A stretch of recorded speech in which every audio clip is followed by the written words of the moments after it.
From the Cronkite Studios in downtown Phoenix, this is Cronkite News.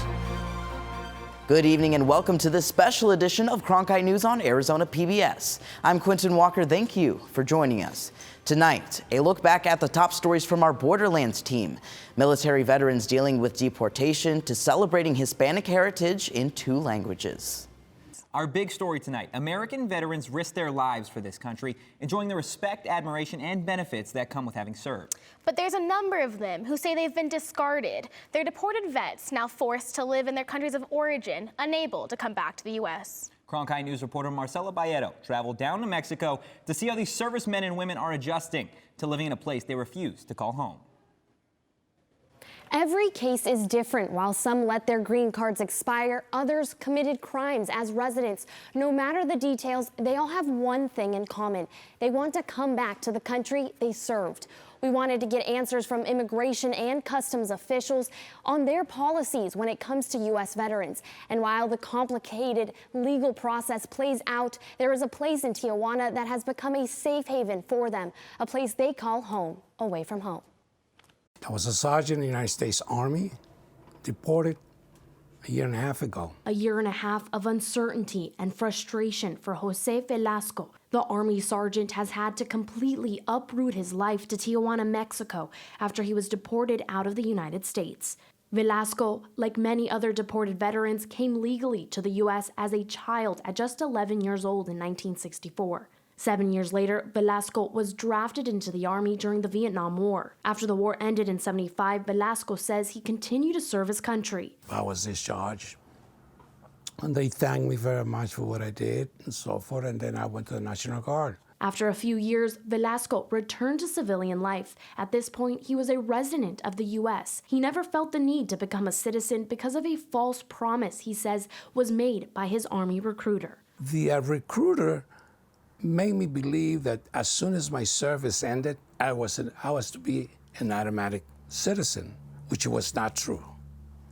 And I found out that the hard way, much later in my life. It wasn't until Velasco had a run-in with the law in 2012 that he realized becoming a citizen would have saved him from being deported. Velasco arriving in Tijuana in June of last year. His first stop, a place called the Bunker House. When I got here on practically penniless. If it wasn't for Yoli and the bunker, Mr. Barajas, I probably would have been asking for money up there outside the church in downtown Tijuana. The bunker is ran by Hector Barajas, an Army vet who was deported in 2009 but granted a full pardon by California Governor Jerry Brown in 2018. The pardon allowing Barajas to get his U.S. citizenship back. Now, the former paratrooper with the 82nd Airborne Division has made it his new mission to provide legal resources, support, and even housing to other deported servicemen and women. The Bunker House, located here in this residential Tijuana neighborhood, first opened its doors back in 2013. And Barajas says that since then, they've helped hundreds of U.S. deported veterans get back to the place that they call home. Thank you for the opportunity to appear before the subcommittee to testify. Barajas testified in front of the House Judiciary Committee last week, advocating for legislation to bring home these veterans. I feel the military needs to be accountable, and they need to take their responsibility in making sure that they sit you down and tell you that you can become a citizen. Arizona lawmakers like Representative Raul Grijalva reintroduced legislation in April attempting to establish a path to citizenship for these servicemen and women. In a statement, Grijalva says, quote, "I introduced the Veteran Deportation Prevention and Reform Act to ensure that America stops this egregious process of deporting veterans and allows those who were deported to come home to their families and the country they love. It is time for Congress to take action and protect immigrant veterans and their families who have sacrificed so much for our nation." In June, the U.S. Government Accountability Office released this report stating Immigration and Customs Enforcement has not done enough to handle, identify, and track deported U.S. veterans. The report cites multiple issues, including not consistently adhering to policies for handling cases of removable veterans, not developing a policy to identify and document all military veterans it encounters and not maintaining complete electronic data on veterans. That last point is why the exact number of deported veterans isn't fully known, according to Rebecca Gambler, director of the GAO report. We identified approximately 250 veterans who were placed in removal proceedings or removed from the United States during the time period fiscal year 2013 through 2018. It's important to note this is based on, limited information, so there could be additional veterans. Iracema Coronado started researching deported vets in 1996. She says there are thousands of additional vets not being tracked. The Hispanic Congressional Caucus, they estimate 3,000 deported veterans throughout the world. I think that there could be an accommodation made. After the GAO report, ICE has been criticized for its handling of deported veterans. When asked about its policies, they provided Cronkite News with the following statement, reading in part, quote, ICE does not statistically track the number of individuals deported who had previously served in the U.S. military. Applicable law requires ICE to mandatorily detain and process for removal individuals who have been convicted of aggravated felonies as defined under the Immigration and Nationality Act. One of those individuals is Leonel Contreras, who was an 11 Bravo infantryman. He says substance abuse led to a life of crime and eventual deportation. I think it's kind of cruel that you get deported because you're not a citizen. I think that if you do the time that the judge has already sentenced you to, that should be the end of it. This is like more punishment on our behalf. Richard Avila served in a helicopter squadron in the Marine Corps. The serviceman was sent back to Mexico in 1996. Years later, he is still struggling. I still don't feel at home. I'm not at home.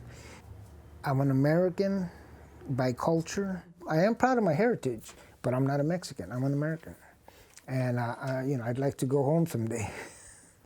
Many of these veterans say PTSD, depression, drugs, and alcohol eventually led to their actions and criminal convictions. Veterans like Velasco say all they want is eventually to make it back home to the U.S. But at 75 years old, I'm one of the oldest people being deported as a veteran. By the time his legal case is possibly resolved, it could be too late. The next time he's reunited with his family might be at his funeral. I mean, I'm gonna die here, I guess, I'm diabetic. And they said that the only way you're gonna get across back to your hometown and back to your country is on a pine box. The Veteran Deportation Prevention and Reform Act will need the Department of Homeland Security to first create a Military Family Immigration Advisory Committee. It would then make recommendations on whether targeted veterans should be deported. This would also establish a pathway to citizenship for military spouses and their children. In the Broadcast Center, Marcel Bayeto, Cronkite News. It's been just over 3 months since a shooting inside of an El Paso Walmart left dozens dead and dozens more injured. Cronkite News wanted to know how the community is moving forward after going through the unimaginable. So Frankie McLister went there to get firsthand accounts from survivors and those helping the city heal from its wounds. Frankie? Yeah, the city of El Paso is known for being a pretty tight-knit community, and that closeness, it's what's helping many of the residents still process what happened inside the Walmart that fateful Saturday morning of August. Now, we do want to warn viewers that some of this video you're about to see can be quite disturbing. God protected us. Yes. August 3rd, 2019 is a day Sylvia Saucedo and her mother Silvestra will never forget. As a gunman opened fire inside this busy El Paso Walmart, mother and daughter hid underneath a table. Cashier's saying, take cover. Es un dolor constante, un miedo. Sí tengo miedo. And many residents of El Paso say they're still struggling after the shooting. 22 people were killed and 24 others injured. The wounds, well, they're still deep. You got to run the devil out of the town. And the evilness that was brought upon El Paso due to the racism, due to all the things that happened that day, it was just something that was not foreseen for a small city like ours. Juarez and El Paso has been a little bit more stronger. A lot of people have been afraid to go out, even to go out to the stores. And local authorities say the alleged shooter also created a manifesto where he explained why he specifically targeted Hispanics. The Walmart where the shooting happened reopening just last week, triggering mixed emotions for many in El Paso. It's just another day for us. It's been a while since it's happened, so it hasn't been that bad, you know what I mean? But I have noticed the change, like, since it happened. Like, when people walk into supermarkets and stuff, you just see them, like, kind of looking around. As you see in Walmart store number 2201, there's a brand new banner welcoming customers since its reopening on November 14, 2019. It says hashtag El Paso Strong, which is the big message across this international community and spreading viral all across the world.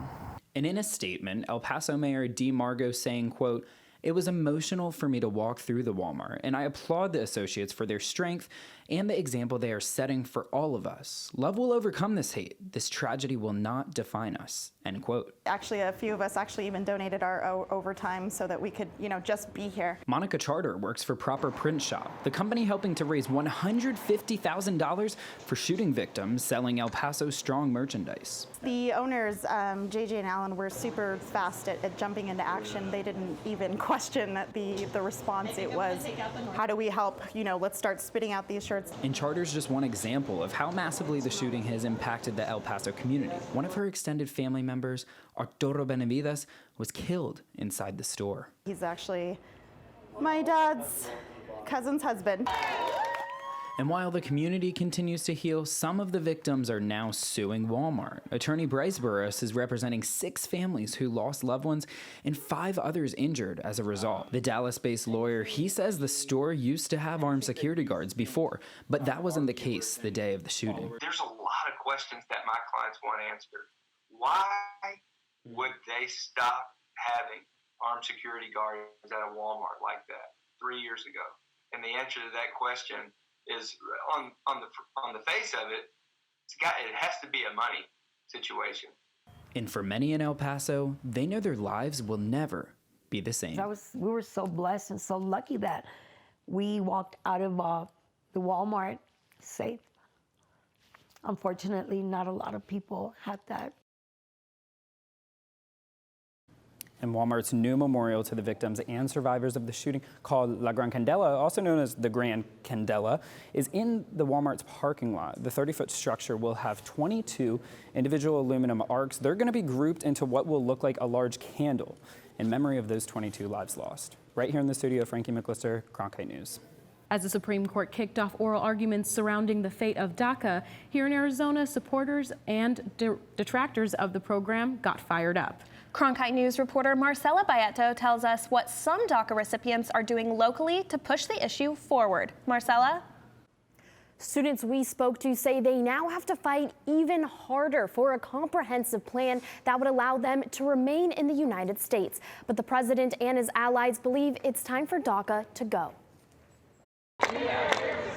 Chants of support echoed through the Hayden lawn on ASU's Tempe campus just a few hours after the Supreme Court started hearing oral arguments that could decide the fate of the DACA program. He was undocumented. Luis Zambrano attended the rally. His immigrant status still a sensitive topic for the ASU student. This isn't something I can talk about. That something is Zambrano's lack of citizenship status, his family bringing him from Mexico to the U.S. when he was just 1 year old. I have this strenuous protection that keeps me safer than most undocumented folks, but it's still one of those things where I really wish I was born here. Tuesday's rally was organized by Undocumented Students for Education Equity, a student-led group that supports DACA. Stephanie Robles says the program is only a stepping stone and that a longer-lasting solution is needed. There definitely needs to be change that incorporates the larger community and something that's more inclusive and permanent and has a pathway to citizenship.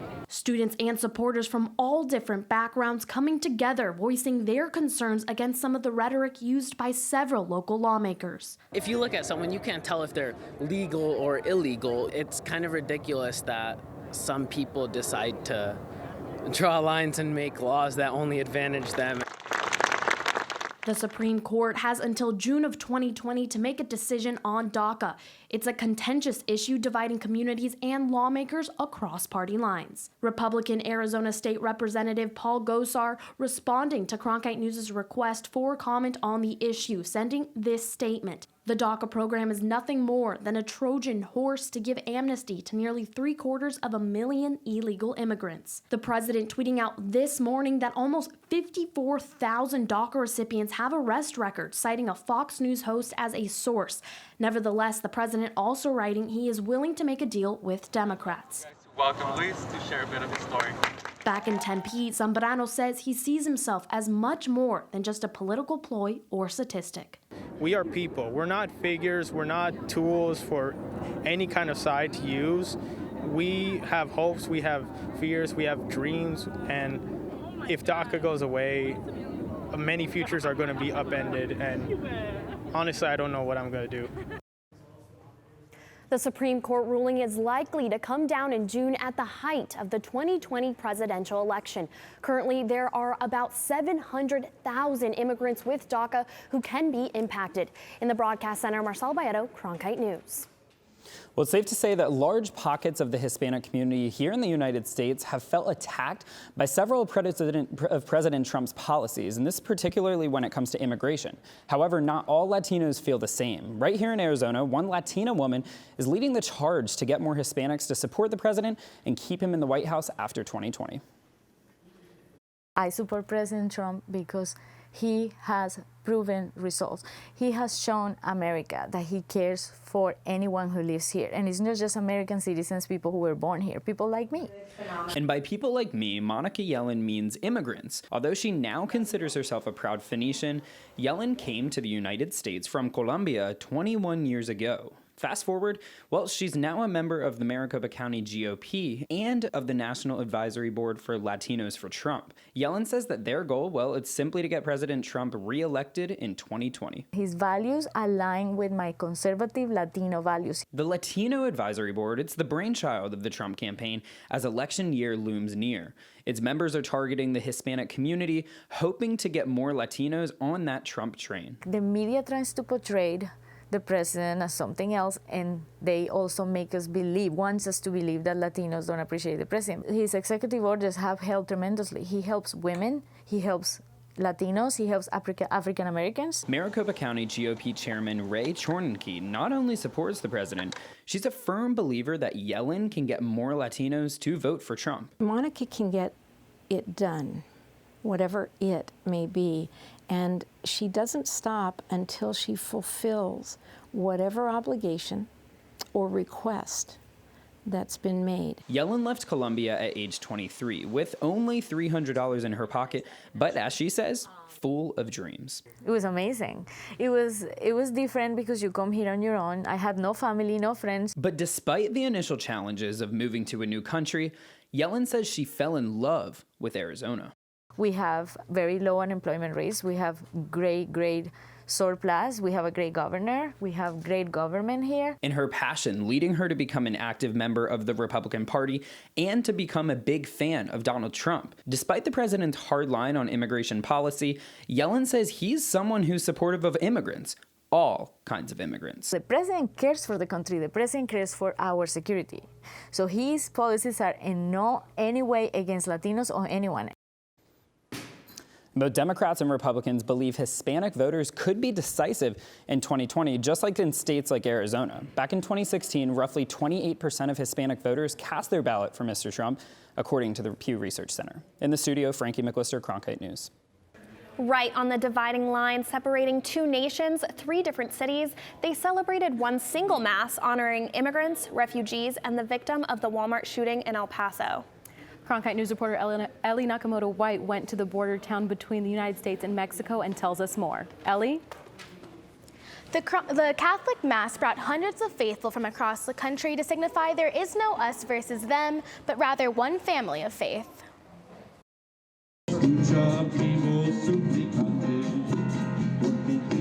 On a bright and windy day, even if just for a few hours, the cities of El Paso, Ciudad Juarez, and Las Cruces became one. We're here to celebrate a mass which will bring two countries together, united in faith asking the Lord to help us with all the issues regarding migration, immigration, and refugees. Bishops from El Paso, Ciudad Juarez, and Las Cruces crossing this makeshift bridge, celebrating Border Mass, also known as La Misa Fronteriza.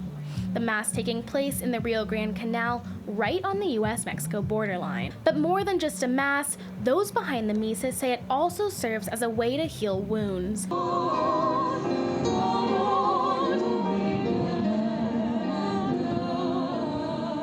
Many in attendance denouncing what they say is discrimination towards their communities at a time of high polarization around the immigration debate. Isn't this ironic? While our president wants to build a wall, here we are building a bridge to bring us together. This bridge serving as a catalyst, bringing all three sides together as one, unifying the three cities through prayer and faith. A lot of people want to have a sense of hope, a sense of solidarity together, that we can come together, celebrate and worship together as two nations, as two communities that are really only separated by a border. Valeria Rivera came to El Paso from St. Louis, Missouri, just to attend the Mass. I'm very privileged to be here. Some people have to do this, and I chose to be here. I think it's just a beautiful sign of unity with the immigrants who have come, the refugees. The victims of the recent Walmart shooting in El Paso were also remembered as these communities came together to help support each other through the power of prayer. Events like this actually help us to come together, to come closer, to heal, and to let the world know and to let ourselves know that we're standing strong, and that events like what happened August the 3rd will not break us or divide us, they make us stronger. And as the border gates closed, the message remained clear. We need to accept our brothers and sisters, no matter where they're coming from, and that united in faith, things can be better. Organizers say over 700 people gathered for the event, which started in 1988 on the border town of Onapra. Last year in 2018, it was moved to the Rio Grande Canal. Live at the digital desk, Ellie Nakamoto-White, Cronkite News. Each year, Hispanic Heritage Month celebrates the history, culture, and contributions of Hispanic Americans. Our Cronkite Noticias reporter Karina Espinoza spoke with local artists about what their heritage means to them. Here in Arizona, more than 1 in 4 households speak a second language at home, primarily Spanish, according to the U.S. Census Bureau. But I learned that Hispanic heritage doesn't mean the same thing for the rich and diverse cultural traditions that we have here in Phoenix. So we let these artists tell us what this means to them in both English and Spanish. I identify as, I'm half Czechoslovakian and I'm half Mexican. So my friends call me a Chicana, or they call me a Czech mix. La palabra hispana yo no la conozco. Yo soy chicano. Me identifico como mexicana y americana. Nací en México. Yo nací en un tiempo donde el movimiento de arte y la política y el poder, César Chávez, nos nombramos chicanos. Yo me siento que soy de aquí y de allá. Me confundí poquito al crecer de que soy chicana, soy americana, se me va a olvidar el español y no, mi familia no dejó que se me olvidara. I was born in La Paz, Bolivia. Bolivia, for those who don't know, is in the center of South America. Our identity comes out through our culture and our music. Mi obra es como una documentación de mi historia personal como migrante, abstractamente. He dado clases de todo a todas las edades. Mi favorito es el grupo de los adolescentes, porque siento que son algunos que necesitan más dirección y es en donde yo me identifico porque yo necesitaba mucha dirección como adolescente, pero me gusta recordarles de sus raíces. Yo uso mi arte para educar la comunidad y celebrar lo que hemos sufrido y lo que es una persona de color. An artist can't help but to put themselves into their artwork. Okay? Even if I intentionally tried not to involve my culture or who I am, it just comes out because it's who you are. When an artist is creating, they create with their heart, they create with their soul and their passion. I'm inspired by Frida Kahlo. I'm inspired by Mexican folk artists, like I said earlier. I'm inspired by luchadores. I'm inspired by not necessarily the religious aspect of certain imagery, but the spiritual aspect. We are so diverse. I mean, you have Spain, you have Central America, you have Mexico, you have South America, and every single one of those countries has their own music, their own culture, their own food. That's hard to have in just 1 month.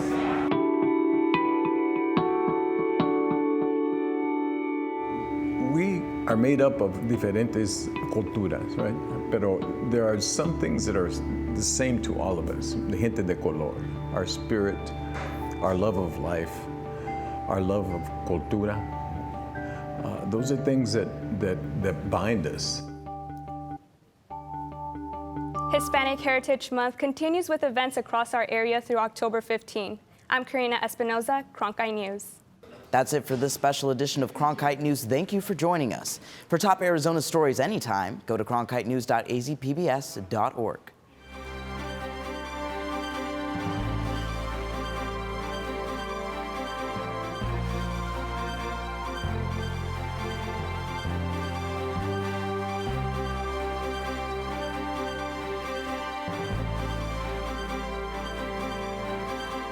Cronkite Noticias is the Spanish-speaking division of Cronkite News, covering topics such as economics, education, sustainability, immigration, and border relations. Cronkite Noticias strives to serve the Spanish-speaking community in Arizona. Under the guidance of prominent Spanish-speaking professionals, students at the Walter Cronkite School of Journalism develop content for our broadcast partner, Univision, as well as on Facebook and Twitter. Explore Cronkite Noticias at cronkitenoticias.azpbs.org.